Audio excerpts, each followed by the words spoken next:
आज के वीडियो के अंदर हम सीपीआर के बारे में बात करेंगे, मगर इससे पहले कि हम सीपीआर के बारे में कंप्लीट डिटेल्स बात करें, एक छोटी सी रिकैप। तो अगर कोई पेशेंट आपके सामने कोलैप्स होकर के गिरा तो उसकी मदद करने के लिए 4 बेसिक स्टेप्स हैं। नंबर ये कि आप अपनी सेफ्टी देखिए सबसे पहले कि आप उसकी मदद के लिए जा सकते हैं कि नहीं। नंबर 2, उसको शेक एंड शाउट करिए, 10 सेकंड असेसमेंट करिए, लुक, लिसन एंड फील कि वो कार्डियक अरेस्ट में है कि नहीं है। तीसरा, जब आपने कार्डियक अरेस्ट डायग्नोस कर लिया तो टेलीफोन करके हेल्प कॉल करिए ताकि आपके पास जल्दी से हेल्प आ जाए। और चौथा, फिर उसका आप सीपीआर स्टार्ट करिए जिसके जरिए से ब्लड बॉडी के अंदर सर्कुलेट करता रहे। हमारे पहचान के एक साहब को उनके पड़ोस से कॉल आई हेल्प के लिए। उनके पड़ोसी को हार्ट अटैक हुआ। उन्होंने हमारी कार्डियक अरेस्ट के और हार्ट अटैक के वीडियो देख रखे थे। फौरन उन्होंने जाकर के उनकी मदद करी, उनको हॉस्पिटल लेकर के गए। रास्ते में उनको कार्डियक अरेस्ट भी हुआ, उन्होंने उनको सीपीआर भी दिया। तो आज का वीडियो आपके सामने है कि इस तरीके से शायद आप भी किसी की मदद कर सकें, किसी की जान बचा सकें। CPR is compressions of the chest, जिसके जरिए से हम हार्ट को स्पाइन और स्टर्नम के बीच में स्क्वीज कर रहे हैं ताकि जितना ब्लड बॉडी के अंदर है और वो हार्ट के अंदर आ रहा है उसको हम स्क्वीज करके बॉडी में सर्कुलेट करना चाह रहे हैं। CPR जब हमको करना है, पेशेंट की जान बचानी है, उसके लिए मैं अकेला सब कुछ नहीं कर सकता। ज़रूरी है कि हमारे पास एक टीम हो, और टीम पहले से हमारी बनी हुई टीम नहीं है तो आसपास जो भी लोग होंगे उन्हीं को हमको इस्तेमाल करना है। अगर पास खड़े हुए लोग पेशेंट का सीपीआर फौरन स्टार्ट कर दें तो पेशेंट का survival chance 2 to 3 times improve हो सकता है। तो उसमें से सबसे इंपॉर्टेंट चीज ये है कि एक आदमी को आप डेजिग्नेट करिए कि आप जाकर के ऑटोमेटिक डिफिब्रिलेटर अवेलेबल हो उसको लेके आ जाइए। तो एम्बुलेंस सर्विसेज को बुलाइए, उसके लिए डिफिब्रिलेटर की जरूरत है, और यहाँ पे एग्जैक्ट लोकेशन जहाँ पे मरीज बेहोश होकर के गिरा हुआ है लोकेशन शेयर कर दीजिए। सेकंड चीज, एक ही आदमी अगर चेस्ट कंप्रेशंस करेगा, सीपीआर करेगा तो वो बहुत जल्दी थक जाएगा और क्वालिटी ऑफ सीपीआर जो है बहुत तेजी से गिर जाएगा, जिसकी वजह से मरीज को सही फायदा नहीं होगा। तो इसलिए जो चेस्ट कंप्रेशन वाले लोग हैं उनको रोटेट करना पड़ेगा कि एक आदमी 1 मिनट तक कर रहा है, अच्छे से कर रहा है, और जैसे वो थकने लगे फौरन उसको रिप्लेस करके दूसरा आदमी आ जाए, वो चेस्ट कंप्रेशन स्टार्ट कर दे। जैसे वो थकने लगे उससे पहले तीसरा आदमी आ जाए, वो स्टार्ट कर दे।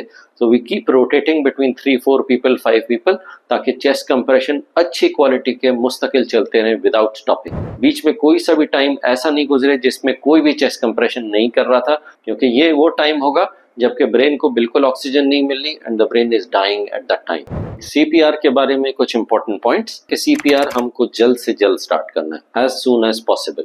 जितना डिले हो रहा है उतना पेशेंट को ब्रेन में ऑक्सीजन पहुंचने में देर हो रही है और पेशेंट के ब्रेन सेल्स जो है उसकी वजह से डेथ हो रहे हैं। तो विद इन 10 सेकंड्स डायग्नोसिस करके इमीडिएटली सीपीआर शुरू करना है। सीपीआर कैसे करना है? Identify the middle of the chest. ये हाथ को जो है, हाथ के हील को हीट के ऊपर रखना है, एल्बोज को बिल्कुल स्ट्रेट रखना है, चेस्ट के ऊपर आकर के अब जान लगा करके दबाना है। Push hard and push fast at the rate of 100 to 120 पर मिनट। यानी चेस्ट कंप्रेशंस जो है हमें इतने फास्ट करने हैं कि 1 मिनट में 100 to 120 कंप्रेशंस हो जाए। इतने डीप कंप्रेशंस करने कि एटलीस्ट 2 इंचेस या 5 सेंटीमीटर्स के हमारे डेप्थ हो कंप्रेशन की। और अगर anteroposterior diameter of the chest की बात करें तो about 1/3 the anteroposterior diameter of the chest. Chest की जो चौड़ाई है उसका 1/3 जो है हमको कंप्रेस करके फिर रिलीज करना है। Okay, so the third point is अच्छे से रिलीज करना इज वेरी इंपॉर्टेंट। कंप्रेस करिए, पूरा चेस्ट को रिकॉइल होने दीजिए, फिर कंप्रेस करिए, फिर पूरे चेस्ट को रिकॉइल होने दीजिए, क्योंकि ये रिकॉइल के टाइम पे हार्ट जो है दोबारा से ब्लड से भर रहा है। अगर हम उसको रिकॉइल नहीं होने देंगे तो अगले चेस्ट कंप्रेशन के अंदर उसके अंदर ज्यादा ब्लड ही नहीं होगा पंप करने के लिए। द फोर्थ थिंग इज कि चेस्ट कंप्रेशन के बीच में इंटरप्शंस नहीं होने चाहिए और चेस्ट कंप्रेशन गुड क्वालिटी के कंप्रेशन होने चाहिए।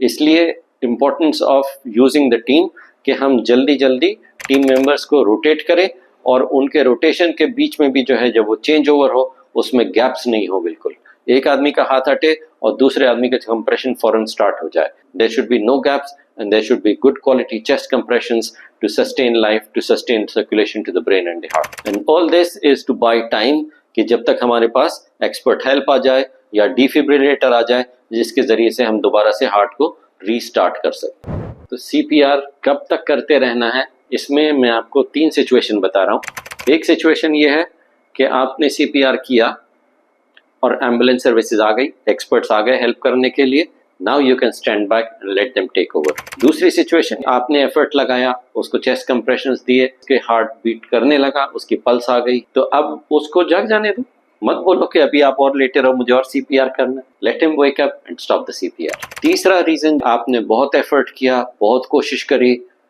हेल्प भी नहीं आई और आप करते करते थक गए, you are too exhausted, you can not continue anymore.